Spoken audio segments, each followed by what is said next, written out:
आप बिल्कुल फ्लैट भी लगवा सकते हैं। बहुत सारे लोगों का ये होता है कि साहब जीआई स्ट्रक्चर लगवाएं या तो फिर एमएस स्ट्रक्चर लगवाएं, तो बहुत ज्यादा प्रोटेक्शन लगाने की जरूरत नहीं है। अर्थिंग रॉड आती है मात्र 500 रुपए की, और अर्थिंग रॉड का जो बैग होता है वो आता है 300 रुपए का। आप यहाँ पे ये एमसीवी लगी है, इसके बाद में ये एवीआर लगा है, फिर यहाँ पे एसपीडी लगी है। तो आउटपुट को कंट्रोल करने की जरूरत क्यों पड़ती है? आउटपुट को कंट्रोल करने की जरूरत इसलिए पड़ती है क्योंकि इस तरीके से आप अगर अपने सोलर पैनल की हाइट अगर आप अपने घर पे सोलर सिस्टम लगवाना चाहते हैं तो सोलर सिस्टम में दो चीजें होती हैं। एक होता है सोलर सिस्टम जिसके अंदर इन्वर्टर, बैटरी और सोलर पैनल होता है। दूसरा होता है उसका इंस्टॉलेशन, और इंस्टॉलेशन का पार्ट एक ऐसा पार्ट है कि जो कि सभी दुकानदारों के लिए, जो लोग भी अपने घर पे सोलर सिस्टम लगवाना चाहते हैं उनके लिए एक पेनफुल पार्ट हो जाता है। और 95% से ज्यादा लोगों को ये जानकारी ही नहीं है कि सोलर सिस्टम को किस तरीके से इंस्टॉल किया जाए कि कम से कम खर्च में मैक्सिमम आउटपुट सोलर सिस्टम से वो ले पाए। आज इस वीडियो में मैं आपको बताने वाला हूं कि अब आपको अपने घर पे सोलर सिस्टम लगवाने के लिए इंस्टॉलेशन के नाम पे हजारों या फिर लाखों रुपए खर्च करने की जरूरत नहीं है। ये वीडियो बहुत महत्वपूर्ण उन लोगों के लिए हो जाता है जो कि सोलर इंस्टॉलर हैं, या फिर दुकानदार भाई हैं जो सोलर सिस्टम बेचने का काम करते हैं, या फिर वो लोग हैं जो कि खुद से सोलर सिस्टम अपने घर पे लगवाना चाहते हैं। इस वीडियो को कहीं से भी आप स्किप ना करें, पूरा वीडियो बहुत मीनिंगफुल आप लोगों के लिए होने वाला है। तो फ्रेंड्स, मैं हूं दीपक चौधरी और आप लोगों से रिक्वेस्ट, आप लोगों को मेरा वीडियो पसंद आए तो इस वीडियो को ज्यादा से ज्यादा लोगों तक आप शेयर करें ताकि इस जानकारी का लाभ ज्यादा से ज्यादा लोग ले पाएं। अभी तक भी अगर आपने हमारा चैनल सब्सक्राइब नहीं किया है तो चैनल को सब्सक्राइब करना ना भूलें। तो फ्रेंड्स, सोलर पैनल इंस्टॉलेशन में सबसे पहले जो मेन पार्ट होता है वो होता है उसका सोलर पैनल। तो दो तरह के सोलर पैनल मार्केट में सबसे ज्यादा प्रचलित हैं। एक है 12 वोल्ट का पैनल और एक है 24 वोल्ट का पैनल। दोनों ही पैनल मैंने यहाँ पे लगवा दिए हैं। ये 12 वोल्ट का पैनल, एक्चुअल बोलचाल में 12 वोल्ट का पैनल इसको बुलाया जाता है, और ये जो सामने आप देख रहे हैं ये है 24 वोल्ट का पैनल। बाइफेशियल पैनल है। आपको दिखाने के लिए इस पैनल को मैंने उल्टा करके लगाया हुआ है। पूरे कनेक्शन आपको करके दिखाऊंगा किस तरीके से आपको लगाना है, पूरी डिटेल आपको मैं दूंगा। तो ये दो तरह के पैनल आपको मोस्टली देखने को मिलते हैं। तो नंबर 1, वो लोग जिन लोगों को छोटा सोलर सिस्टम लगाना है वो कैसे लगाएं, और जिन लोगों को बड़ा सोलर सिस्टम लगाना है वो कैसे लगाएं। तो जिन लोगों को छोटा सोलर सिस्टम लगवाना है जिसके लिए 1 kVA का इन्वर्टर आप यूज करते हैं, तो सबसे पहले उस पर बात कर लेते हैं। फिर 24 वोल्ट, 48 वोल्ट और इससे ऊपर कितने भी बड़ा सा बड़ा सिस्टम आप, जो मैं फार्मूला आपको आज बताने जा रहा हूं, इस फार्मूले से लगा सकते हैं। और फ्रेंड्स, इस वीडियो में बहुत सारे लोगों की बहुत सारी धारणाएं टूटने वाली हैं। बहुत सारे ऐसे मिथ भी मैं आपको बताने वाला हूं जिन मिथ को लोग मान के बैठे हैं, और जो काम उनका 1000 रुपए में हो सकता है उस काम के लिए 3000 रुपए खर्च कर रहे हैं। तो फ्रेंड्स, जैसे मैंने आपको बताया कि सबसे पहले आपको करना यह है कि जो आपका सोलर पैनल है उस सोलर पैनल के पीछे एक स्पेसिफिकेशन स्टिकर लगा होता है। आपको सबसे पहले वो स्पेसिफिकेशन स्टिकर को पकड़ लेना है। तो स्पेसिफिकेशन स्टिकर कहां होता है मैं आपको दिखा देता हूं। जैसे बाइफेशियल पैनल है तो बाइफेशियल पैनल पे स्पेसिफिकेशन स्टिकर बहुत साइड में बहुत छोटा सा लगाया जाता है। जैसे कि आप ये देखें, ये देखिए ऊपर यहाँ पे ये स्पेसिफिकेशन स्टिकर लगा है, ये बहुत छोटा सा आप लोगों को दिख रहा होगा। उसके साथ ही एक आपको टेस्टिंग रिपोर्ट पैनल की मिलती है, तो जिस टेस्टिंग रिपोर्ट को भी आप पढ़ सकते हैं जिसमें भी पैनल के बारे में बहुत सारी जानकारी दी होती है। तो सबसे पहले आपको पकड़ना है यहाँ पे एक वर्ड VOC, जो आप ये देख रहे हैं 26.24। अब इस पैनल को जनरल बोलचाल में बोला जाता है 12 वोल्ट का पैनल, पर एक्चुअली ये पैनल 26 वोल्ट निकाल सकता है। 26 वोल्ट ये पैनल कब निकालेगा? ओपन सर्किट में है। ओपन सर्किट मतलब अभी इन्वर्टर इस पे इंस्टॉल नहीं हुआ है, तो ये ओपन सर्किट हो गया। जैसे ही ये पैनल इन्वर्टर में लगेगा तो इसके जो वोल्टेज हैं वो डाउन हो जाएंगे। तो 26 वोल्ट का ये पैनल करीब 20 वोल्ट तक इसके रह जाने हैं। तो सबसे पहले आपने VOC देखा। अब दूसरा आपको देखना है जो आपका इन्वर्टर, जो भी आप इन्वर्टर अपने घर पे लगाना चाहते हैं उसके पीछे भी एक स्पेसिफिकेशन स्टिकर लगा होता है। तो जैसे कि 1 kVA का इन्वर्टर है, आप ये देखें, और 1 kVA के इन्वर्टर के पीछे अगर आप सोलर रेंज यहाँ पे देखेंगे तो 18 वोल्ट से 55 वोल्ट की यहाँ पे आपको रेंज मिल जाती है। क्योंकि ये इन्वर्टर MPPT इन्वर्टर है, तो MPPT इन्वर्टर में आपको SPV रेंज ज्यादा मिल जाएगी।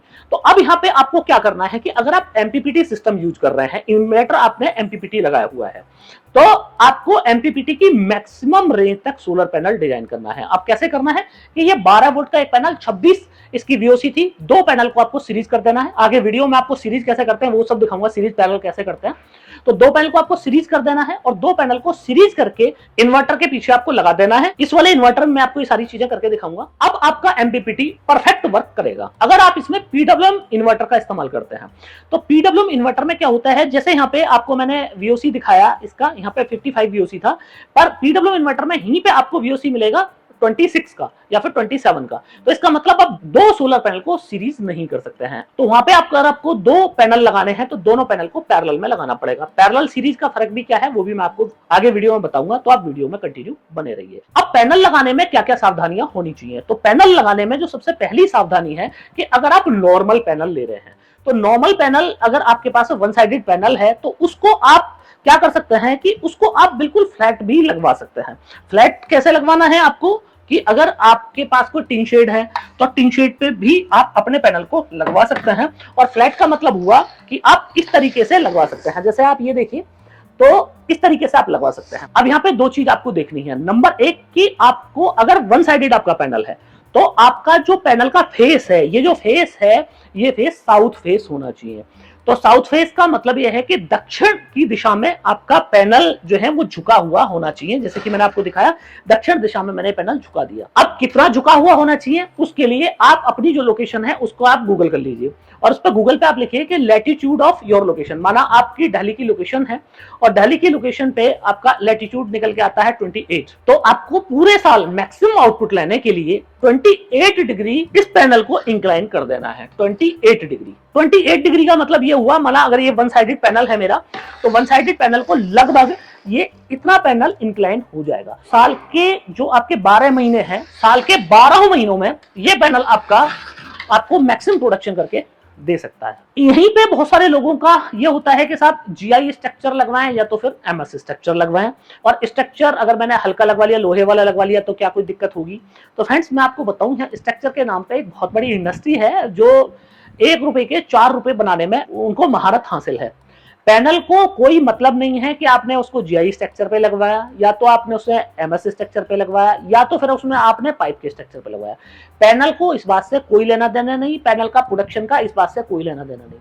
पैनल के पीछे कोई भी पैनल होता है, तो जैसे आप मैं यही पैनल आपको दिखाऊं तो अगर आप देख रहे हैं तो 1 और 2, ये दो आप यहाँ पे होल देख रहे हैं, इस होल में नट वोल्ट फिट होना चाहिए। नट वोल्ट अगर आपने इस वोल्ट में फिट कर दिए तो ये पैनल आपका नहीं उड़ेगा। एक तरीका तो ये है। दूसरा तरीका ये है कि इस पे आप सी क्लैंप आते हैं, तो सी क्लैंप क्या करता है कि एक पैनल ये है, एक और मैंने बराबर में पैनल लगा लिया, सी क्लैंप यहाँ पे बीच में डाला, कस दिया। तो कुल मिला के बात यह है कि आपका सोलर पैनल आंधी तूफान में उड़ना नहीं चाहिए, ये आपको ध्यान रखना है। स्ट्रक्चर आपका लगाते वक्त आप नॉर्मल किसी फैब्रिकेटर से स्ट्रक्चर लगवा लें, कोई दिक्कत नहीं। आप खुद से स्ट्रक्चर लगा लें, कोई समस्या नहीं। शर्त यह है कि सोलर पैनल आंधी तूफान में आपका उड़े नहीं, बस इतना काम स्ट्रक्चर का होता है। के अलावा इंस्टॉलेशन में एक पार्ट होता है एसीडीबी, डीसीडीबी, अर्थिंग, एलए, और ये सारी चीजें आप जब कोटेशन लेते हैं तो आपको कोटेशन में ये सारी चीजें देखने को मिलती हैं कि ये सारी चीजें भी लगेंगी जी, और इन सारी चीजों की कीमत हो जाती है। तो मैं आपको बताऊं फ्रेंड्स कि दो टेक्नोलॉजी है। एक टेक्नोलॉजी ये है ट्रांसफॉर्मर टेक्नोलॉजी, इसके अंदर ट्रांसफॉर्मर का इस्तेमाल किया गया है, और ये है ट्रांसफॉर्मर लेस टेक्नोलॉजी। तो जो ट्रांसफॉर्मर टेक्नोलॉजी होती है उस टेक्नोलॉजी में आपको बहुत ज्यादा प्रोटेक्शन लगाने की जरूरत नहीं है। अगर ट्रांसफॉर्मर लेस आप टेक्नोलॉजी ले रहे हैं तो उसमें आपको प्रोटेक्शन लगानी पड़ेगी। क्या क्या प्रोटेक्शन लगानी पड़ेगी, प्रोटेक्शन डिवाइस यहाँ पे सामने रखा हुआ है। अब दूसरी बात यह है कि एलए अर्थिंग आप जरूर कराएं। अगर आपके यहाँ पे घर पे अर्थिंग नहीं है तो अर्थ को बहुत ज्यादा प्रोटेक्शन लगाने की जरूरत नहीं है। अर्थिंग रॉड आती है मात्र 500 रुपए की, और अर्थिंग रॉड का जो बैग होता है वो आता है 300 रुपए का। आपको कहीं से मिल जाए ठीक है, ना मिल जाए हमें बता देना, हम आपको लेके दे देंगे। 10 फीट की अर्थिंग रॉड आती है, 300 रुपए का केमिकल बैग। गड्ढे खोदने वाले जो होते हैं, जो बोरिंग वगैरह करते हैं, उनके पास में एक गड्ढा खोदने का होता है, उस गड्ढे खोदने वाले से आप 10 फीट का गड्ढा खुदवा लीजिए, और एक अर्थिंग से दूसरी अर्थिंग तक आपको कम से कम 1 मीटर की दूरी रखनी है। 1 मीटर की दूरी पर आप दूसरी अर्थिंग करा सकते हैं। तो अर्थिंग में क्या है, एक तो आपके घर की अर्थिंग मैंडेटरी है, आप अपने घर पे अर्थिंग जरूर कराइए, और दूसरी अर्थिंग आप इन्वर्टर में भी, हर इन्वर्टर में अर्थिंग का एक स्पेशल जगह होती है। जैसे आप ये सामने इन्वर्टर में देख रहे हैं, अर्थिंग के लिए बकायदा इसमें ये नट बोल्ट दिया है, तो यहाँ पे अर्थिंग का वायर आप कर सकते हैं। तो एक इन्वर्टर की अर्थिंग और दूसरा आपके घर की अर्थिंग, ये 2 अर्थिंग आप जरूर कराइए। तीसरी अर्थिंग आप चाहें तो आप अपने स्ट्रक्चर की भी अर्थिंग करा सकते हैं।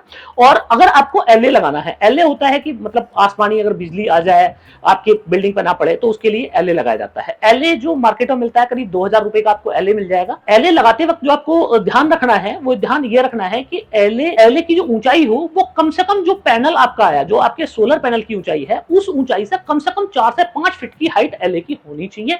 और एलए को जहां आप इंस्टॉल कर रहे हैं वो सोलर पैनल के स्ट्रक्चर पे एलए को कभी भी इंस्टॉल आप ना करें। मतलब सोलर पैनल का जो स्ट्रक्चर है उससे अलग आप एलए का जो स्ट्रक्चर बनाए वो एलए का स्ट्रक्चर आप सोलर पैनल से अलग बनाइए, जो सोलर पैनल का स्टैंड होता है उससे अलग बनाइए। तो ये हो गया एलए, ये चीजें मैंडेटरी हैं, आप लगवा सकते हैं। अब बात आ जाती है एसीडीबी और डीसीडीबी की। तो एसीडीबी और डीसीडीबी के लिए इस इन्वर्टर की अगर मैं बात करूं ट्रांसफॉर्मर टेक्नोलॉजी की, तो इसमें बहुत ज्यादा आपको कोई जरूरत नहीं है। आप किसी भी कंपनी का यूज कर रहे हैं, अगर उसके अंदर ट्रांसफॉर्मर लगा है तो बहुत ज्यादा जरूरत है नहीं।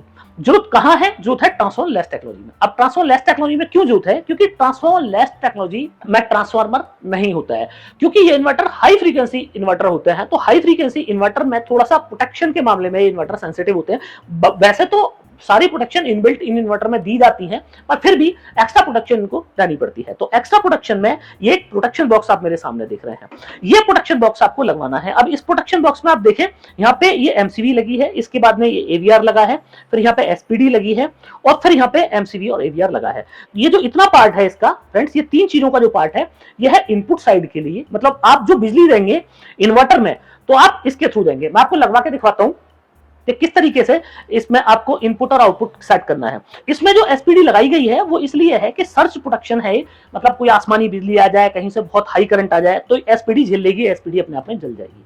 तो ये इसलिए जरूरी है। दूसरा, इसके अंदर आप ये एवीआर देख रहे हैं। एवीआर का काम क्या है कि आजकल देखा होगा कि जो वोल्टेज है वो वोल्टेज बहुत ज्यादा फ्लक्चुएट करता है। तो वोल्टेज का अगर कंटिन्यू आपके यहाँ फ्लक्चुएशन रहता है तो आपके इन्वर्टर या आपके कंपोनेंट जो है वो खराब हो जाएंगे। तो इस एवीआर से क्या है कि वोल्टेज को लिमिट कर दिया जाता है कि भाई इतना ही वोल्टेज मेरे इन्वर्टर के अंदर जाए। सपोज मैं ये चाहता हूं कि मेरे यहाँ पे 170 वोल्ट से लेके और 250 वोल्ट तक ही मेरे इन्वर्टर के अंदर जाए, उससे ऊपर वोल्टेज आ रहा है, नीचे आ रहा है, तो ये एवीआर अपने आप में उसको वहीं पे होल्ड कर लेगा। केवल एक सिलेक्टेड रेंज का आउटपुट ही इन्वर्टर को देगा, इसलिए ये एसी साइड में लगाया जाता है। अब ये डीसी साइड में आप देखें, इसमें डीसी साइड में कुछ नहीं लगा है, सिर्फ एक एवीआर लगा है, एक एमसीवी लगी है। एमसीवी इसको ट्रिप करने के लिए है और इसमें एवीआर इसलिए लगाया गया है ताकि इसके आउटपुट को आप कंट्रोल कर सकें। तो आउटपुट को कंट्रोल करने की जरूरत क्यों पड़ती है? आउटपुट को कंट्रोल करने की जरूरत इसलिए पड़ती है क्योंकि इन्वर्टर 3 किलोवाट का ट्रांसफॉर्मर लेस टेक्नोलॉजी का इन्वर्टर है। अगर आप इस इन्वर्टर को इसकी 100% क्षमता पे चलाएंगे तो 3 किलोवाट पे चल जाएगा, कोई दिक्कत नहीं है। पर अगर रेगुलर आप इसको चलाएंगे तो ये इन्वर्टर को खराब होने की संभावनाएं बढ़ जाती हैं। तो फ्रेंड्स आप ये देखें, ये इनपुट में, ये देखें, ये इनपुट में मैंने ये लगवा दिया प्रोटेक्शन बॉक्स। ये आप देखें, ये इनपुट में लगवा दिया और ये आउटपुट में, ये इसके इनपुट और ये आउटपुट, ये मैंने यहाँ प्रोटेक्शन बॉक्स में लगवा दिया। अब जो आउटपुट निकलेगा वो इस प्रोटेक्शन बॉक्स से आउटपुट निकलेगा और जो इन आएगा वो इस प्रोटेक्शन बॉक्स में आएगा। तो आई होप कि आपको क्लियर समझ आ गया होगा कि किस तरीके से इसके कनेक्शन करने हैं। आउटपुट में एवीआर इसलिए लगाते हैं ताकि जो करंट है हमारा वो लिमिट हो जाए। माना कि 3000 वॉट से अगर मैं ऊपर किसी टाइम ओवरलोडिंग करना चाहूं तो ओवरलोडिंग ना हो। तो इसका मतलब अगर ओवरलोडिंग नहीं होगी तो इन्वर्टर मेरा सालों साल बढ़िया चलता रहेगा। तो 3 किलोवाट का इन्वर्टर है, आप 2800 वॉट पे इसको लिमिट कर सकते हैं कि 2800 वॉट से ज्यादा का लोड अगर हम लेना चाहें तो ये आउटपुट जो है हमारा, जो एवीआर है वो उसको कंट्रोल कर ले। इसलिए इस प्रोटेक्शन बॉक्स की जरूरत पड़ती है। अब इस प्रोटेक्शन बॉक्स की जो कॉस्ट है वो करीब 10,000 रुपए में आपको ये मिल जाएगा। मैक्सिमम 10,000 रुपए है, बाकी अगर आप खुद से बनवाना चाहें तो कुछ कम पैसे में भी बनवा सकते हैं। बाकी मैं आपको रिकमेंड करूंगा कि आप अच्छी कंपनी की एसपीडी और ये एवीआर लगवाइएगा। अब फ्रेंड्स दूसरी बात कि अगर आपको 2 kilowatt, 4 kilowatt, 5 kilowatt, 10 kilowatt panel लगाना है तो किस तरीके से लगाना है। तो आप ये देखिए, ये मैंने यहाँ पे 24 वोल्ट का पैनल लगवाया हुआ है और 24 वोल्ट के पैनल में सबसे पहले आपको देखना है इसकी एसपीवी रेंज। तो जैसे आप एसपीवी रेंज यहाँ पे देखेंगे इसकी, तो करीब 49 इसकी वीओसी है पैनल की, और एक पैनल ये 49 वीओसी का है। तो अब दूसरा क्या है कि अब मेरा ये इन्वर्टर है, अब जो आपके पास में हाई फ्रीक्वेंसी इन्वर्टर है, या तो 5 किलोवाट है या तो फिर 4 किलोवाट है, अब उसकी स्पेसिफिकेशन जब आप देखेंगे तो स्पेसिफिकेशन में यहाँ पे आपको एमपीपीटी रेंज इसकी देखने को मिल जाएगी। तो जैसे आप इन्वर्टर में यहाँ पे देख रहे हैं 400 वीडीसी इसकी पीवी रेंज है। तो 400 का मतलब है कि अगर मेरा एक पैनल 50 वीओसी का है तो 8 पैनल को मैं सीरीज करके इसके ऊपर लगाना है। अब ये मैं आपको बार बार कह रहा हूं कि मैक्सिमम एसपीवी रेंज तक लगाना है। तो मैक्सिमम एसपीवी रेंज तक इसलिए आपको पैनल लगाना है, जो एमपीपीटी है वो एमपीपीटी ही हाई वोल्टेज पे काम करता है। अब पैनल के अंदर जो चीजें होती हैं, एक होता है वोल्ट, एक होता है एम्पियर। तो मैक्सिमम टाइम पैनल के अंदर आपको वोल्टेज मिलता है। वोल्टेज दिन निकलते ही आप 6 बजे पैनल के अंदर चेक करेंगे तब भी आपको वोल्टेज मिल जाएगा, और 5 बजे चेक करेंगे तब भी पैनल के अंदर वोल्टेज मिल जाएगा, पर एम्पियर आपको नहीं मिलेगा। तो उस टाइम पे क्या होगा कि हाई वोल्टेज अगर इन्वर्टर के पास है, अब ये इन्वर्टर है 24 वोल्ट का, बैटरी को अगर बैटरी आपने लगाई हुई है तो बैटरी को चार्ज करने के लिए इसको 36 वोल्ट चाहिए, पर आपने डिजाइन कर दिया 400 वोल्ट पे, तो आप समझिए इसके पास कितनी बड़ी वोल्टेज रेंज है जिसको ड्रॉप करके ये एम्पियर बढ़ा लेता है। तो उस टाइम पे इसका जो सुपर एमपीपीटी है वो परफॉर्म करता है। इसीलिए अगर आपने सुना होगा कि एमपीपीटी 30% ज्यादा काम करते हैं, वो इसीलिए ज्यादा काम करते हैं क्योंकि वो वोल्टेज को गिरा के एम्पियर बढ़ा लेते हैं, जिसकी वजह से लो लाइट कंडीशन में भी आपको ज्यादा आउटपुट मिल जाता है। तो कनेक्शन किस तरह करने हैं फ्रेंड्स, आप ये देखिए कि अगर आप मेरे पास में यहाँ पे 8 पैनल हैं, तो मैंने ये एक पैनल को दूसरे पैनल में मैंने इंसर्ट कर दिया और ये देखिए बस हो गया। अब मेरे यहाँ पे माना तीसरा पैनल होता मेरे यहाँ पे, तो ये इसमें पैनल में मैंने यहाँ पे 2-in-1 कनेक्टर लगवाया हुआ है, किसी और वजह से लगवाया था ये। तो ऐसे ही नेक्स्ट पैनल को आप फिर प्लस और माइनस जोड़ सकते हैं, और अप टू 8 पैनल तक आप इसी तरह जोड़ते चले जाइए। तो इस तरह जोड़ेंगे अगर आप, तो आपका कोई वायर यहाँ पे नहीं लगा, आपने कोई एक्स्ट्रा वायर नहीं लगा, पैनल टू पैनल आपने जोड़ लिया। अब आपको अगला क्या करना है कि 2 वायर लेने हैं, तो आपको इस तरह का 6 mm का वायर लेना है। यहाँ पे ध्यान ये रखना है कि बहुत सारे लोग 4 mm का वायर भी यूज करते हैं। तो 5 किलोवाट तक का अगर आप स्ट्रिंग बना रहे हैं, मतलब 520 डीसी तक आप स्ट्रिंग बना रहे हैं, तो आप कम से कम 6 mm का तार यूज करें। और 6 mm का जो तार आप देख रहे हैं, ये तार आप देखें ये प्योर डीसी वायर है, और जबकि आप देख रहे होंगे आप बोलेंगे कि ये व्हाइट कलर का वायर मैं आपको डीसी वायर बता रहा हूं, तो एक्चुअली जो प्योर डीसी वायर होता है वो व्हाइट कलर का ही होता है। तो इसमें आपको कोई कंफ्यूजन नहीं रखना है। ये डीसी वायर को आप लीजिए, 2 आपको MC4 कनेक्टर लेने हैं। इस तरह का MC4 कनेक्टर मिलता है, मेरे पास 3-in-1 है, मतलब कि 3 आउटपुट आप इससे ले सकते हैं। और इस वायर को आप अपने MC4 कनेक्टर में यहाँ पे इस तरह लगा देंगे। अगर आप 8 पैनल का या 7 पैनल का इस तरह का स्ट्रिंग बना रहे हैं जो एक ही स्ट्रिंग लगनी है, तो आपको सिंगल आपको MC4 कनेक्टर चाहिए, वरना तो आपको फिर अगर 2 आप पैरेलल करना चाहते हैं, जैसे कि आपका सपोज कीजिए कि आपने 10 किलोवाट का सिस्टम आपको लगाना है, तो उसमें आपको क्या करना है, ये 2 वाला लेना है। जैसे कि इसमें लग रहा है 2 वाला, लास्ट में आपको 2 वाला लेना है। तो 2 वाले में क्या करना है कि एक कोई पूरी सीरीज हो गई 7 पैनल या 8 पैनल की, फिर दूसरी सीरीज आपको 7 या 8 पैनल की इसी तरह बनानी है, और दोनों के प्लस में प्लस और माइनस में माइनस जोड़ देना है। ये पैरेलल कनेक्शन होता है। जब भी आप प्लस में प्लस जोड़ेंगे तो पैरेलल कनेक्शन, जब भी आप प्लस में माइनस जोड़ेंगे तो वो सीरीज कनेक्शन।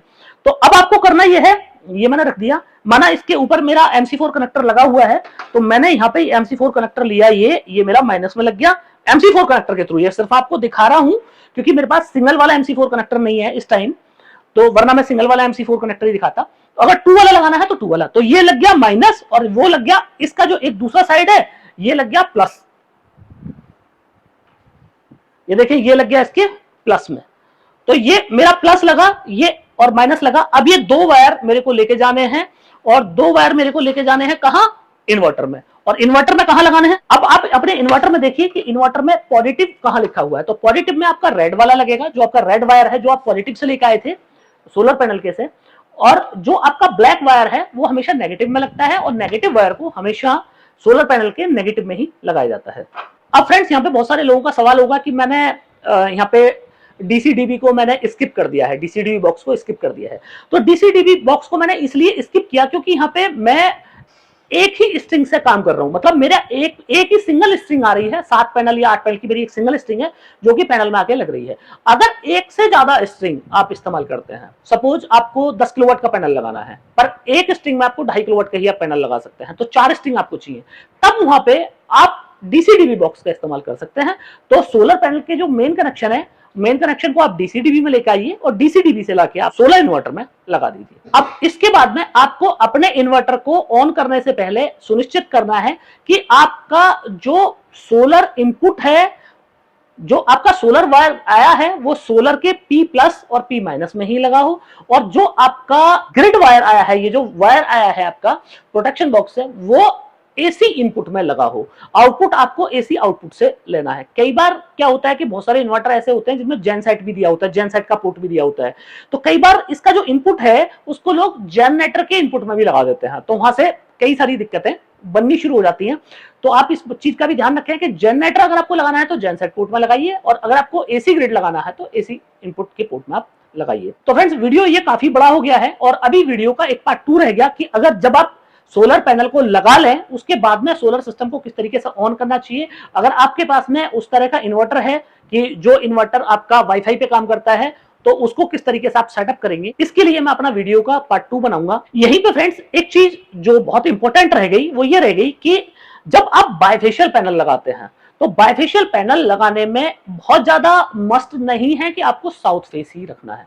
तो आपका अगर घर साउथ फेस नहीं है तो आप बायफेशियल पैनल लगा सकते हैं। और बायफेशियल पैनल लगाते वक्त आपको जो ध्यान रखना है वो ये रखना है कि बायफेशियल पैनल की जो हाइट है वो कम से कम आपको जमीन से 2.5 फीट ऊपर रखनी है। तो 2.5 फीट ऊपर का मतलब ये हुआ कि अगर मैं इस स्टैंड की बात करूं तो इस तरीके से आपको अपने सोलर पैनल की हाइट रखनी है। फ्रेंड्स आप ये देखिए, इस तरीके से आप अगर अपने सोलर पैनल की हाइट रखेंगे तो ये सोलर पैनल का जो डबल साइड का प्रोटेक्शन है, ये सोलर पैनल दोनों साइड से आपको प्रोटेक्शन करेगा। तो इसका जो रेयर साइड का प्रोटेक्शन है वो भी आपको मिलेगा। इस पैनल को कभी भी जीरो स्ट्रक्चर पे नहीं लगाना चाहिए, बायफेशियल पैनल को। इस पैनल को आप जितना मैक्सिमम हाइट पे लगा देंगे उतना ये पैनल आपको मैक्सिमम एडवांटेज देगा। बहुत सारे लोगों का यहाँ पे ये भी सवाल होता है कि सर अगर मैं बायफेशियल पैनल के पीछे व्हाइट सरफेस कर दूं तो क्या मुझे कुछ एक्स्ट्रा प्रोटेक्शन मिलेगा। तो डेफिनेटली आपको, अगर आप कोई भी ऐसा रिफ्लेक्टिव एरिया अगर इसके पीछे आप डाल देते हैं कि जिसकी वजह से जो लाइट है वो मैक्सिमम रिफ्लेक्ट होती हो तो आपको बायफेशियल पैनल का 100% एडवांटेज वहां पे मिलता है। तो फ्रेंड्स पार्ट 2 में मैं आपको ये कंप्लीट इंफॉर्मेशन दूंगा कि सोलर सिस्टम लगवाने के बाद में किस तरीके से आप अपने सिस्टम को खुद से ही ऑपरेट करें और आपको कभी किसी मैकेनिक के पास जाने की जरूरत ना पड़े या फिर किसी कंपनी वाले को फोन करने की जरूरत ना पड़े कि सब मेरे इन्वर्टर में ये दिक्कत हो गई। तो फ्रेंड्स मुझे पूरी उम्मीद है कि आप लोगों को मेरा वीडियो बहुत पसंद आया होगा। वीडियो अगर पसंद आया हो तो इस वीडियो को ज्यादा से ज्यादा लोगों तक आप शेयर करें ताकि इस जानकारी का लाभ ज्यादा से ज्यादा लोग ले पाए। अभी तक भी अगर आपने हमारा चैनल सब्सक्राइब नहीं किया है तो चैनल को सब्सक्राइब करना ना भूलें। मिलते हैं फ्रेंड्स अगली वीडियो।